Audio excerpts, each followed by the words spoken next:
ఒక్కసారి కొమ్మూరి గోల్డ్ కి కాల్ చేయండి. తాకట్లో ఉన్న మీ బంగారాన్ని విడిపించి మార్కెట్ ప్రైస్ కి వాళ్ళు కొనుక్కుని మిగతా డబ్బులు మీకు ఇచ్చేస్తారు. జగిత్యాల జిల్లాలో ఒక దుండగుడు ఏకంగా బస్సునే చోరీ చేయడానికి యత్నించాడు. ఎస్, మీరు విన్నది నిజమే. మామూలుగా మనం సైకిల్లో, ఏ బైక్లో, స్కూటీలో, ఈవెన్ కార్లు కూడా దొంగతనం చేయడం అనేది చూసున్నాం గతంలో. కానీ బస్సునే దొంగతనం చేయడము, అది కూడా వాంటెడ్లీ అనేది వినడానికి హాస్యాస్పదంగా ఉన్నా కూడా అది చాలా చేజింగ్లు, అది పట్టుకోవడానికి కూడా చాలా సినిమాటిక్ విజువల్స్ అనేవి మనకు కనిపించాయి. సో అసలు ఏం జరిగింది అని అంటే, జగిత్యాల జిల్లా బస్ స్టాండ్లో కండక్టర్ అండ్ డ్రైవర్ మామూలుగా బ్రేక్స్ అంటే ఆగినప్పుడు, డెస్టినేషన్స్ ఆగినప్పుడు టీ తాగడానికో టిఫిన్ చేయడానికి వెళ్తూ ఉంటారు కదా. సో ఆ విధంగా వాళ్ళు టీ తాగడానికి వెళ్ళారట. వెళ్ళిన తర్వాత అదే అదునుగా చేసుకున్న ఆ దుండగుడు వచ్చేసి ప్లాట్ఫామ్ మీద ఉన్న బస్సును ఏకంగా తీసుకొని ఎవ్వరికీ అనుమానం రాకుండా చాకచక్యంగా అక్కడి నుంచి వెళ్ళిపోయాడు.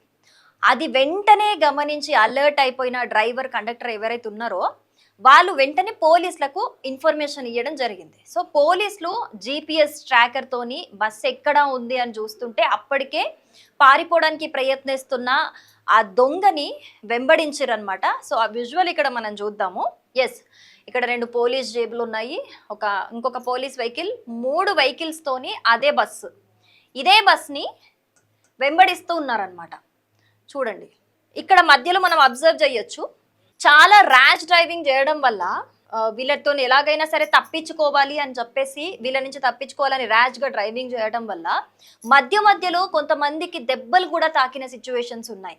ఇలా 20 కిలోమీటర్స్ వరకు పోలీసులు చేజ్ చేసి లాస్ట్కి అయితే ఫైనల్గా బస్ని అయితే పట్టుకున్నారు. కానీ ఈ 20 కిలోమీటర్స్ కూడా చేజ్ చేసుకుంటూ నిజంగా ఇది ఒక సినిమా లెవెల్ విజువల్ లాగానే మనకు కనిపిస్తుంది. చూడొచ్చు, సినిమాల్లో చూస్తూ ఉంటాం మనము, రియల్ లైఫ్లో చాలా తక్కువ, అరుదుగా కనిపిస్తాయి ఇట్లాంటివి. కానీ సినిమాటిక్ లెవెల్లో చేజ్ చేస్తున్నారు. ఇక్కడ చూడండి, వెళ్తుంటే అంత ర్యాష్ డ్రైవింగ్కి ఒక బైక్ని కూడా ఢీకొట్టడం జరిగింది. అదృష్టవశాత్తు నయ్యం ఇంకా బస్ కింద పడలేదు. అసలు అంత ర్యాష్ డ్రైవింగ్ చేస్తూ వెళ్తున్నాడు దొంగ.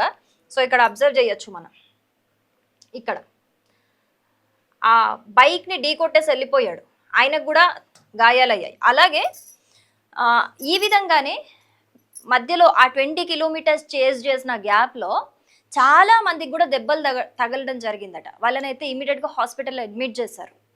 సో ఫైనల్గా ఎలా పట్టుకున్నారు అని అంటే, మెట్పల్లి ప్రాంతంలో పోలీసులు ఒక టిప్పర్ లారీ అడ్డం పెట్టారు. ముందే అక్కడ ఉన్న వాళ్ళకి ఇన్ఫర్మేషన్ ఇచ్చి, దానివల్ల ఆ టిప్పర్ లారీని ఢీకొని రోడ్ మీద నుంచి వెళ్తుంటే సైడ్కి ఒక లోయ లాంటి ప్రాంతంలోకి బస్ టర్న్ తీసుకొని ఒక చెట్టు దగ్గర ఆగిపోయింది. సో ఆ విజువల్ కూడా మనం చూద్దాము. యా, ఇక్కడ చూడొచ్చు మనము, ఫైనల్గా అయితే లాస్ట్కి పట్టుకున్నారు.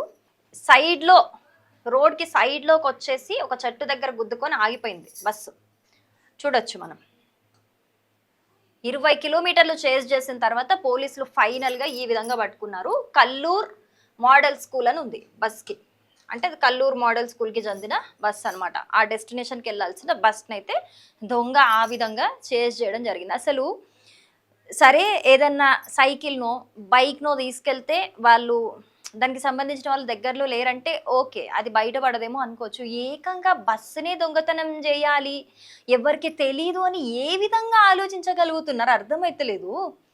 అంత పెద్ద బస్సు వెళ్ళిపోతుంటే, అది దట్టు ఒక ఆర్టీసీ బస్, అది గవర్నమెంట్ బస్సు వెళ్ళిపోతుంటే కేసులు, చేజింగ్లు ఇవన్నీ కాకుండా ఉంటాయా? గతంలో కూడా మనం ఇట్లనే చూసినాం ఒక కేసు. తిరుపతికి వెళ్దామని చెప్పేసి రెడీ అయ్యి బస్సో ట్రైనో మిస్ అయితే అప్పటికప్పుడు ఆర్టీసీ బస్సు దొంగతనం చేసుకొని వెళ్ళిపోతున్నాడు.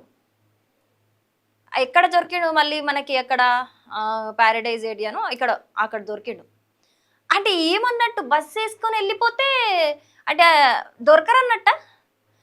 ఒక దొంగకే అన్ని తెలివితేటలు ఉంటే దొంగల్ని పట్టుకునే పోలీసులకు ఎన్ని తెలివితేటలు ఉండాలి?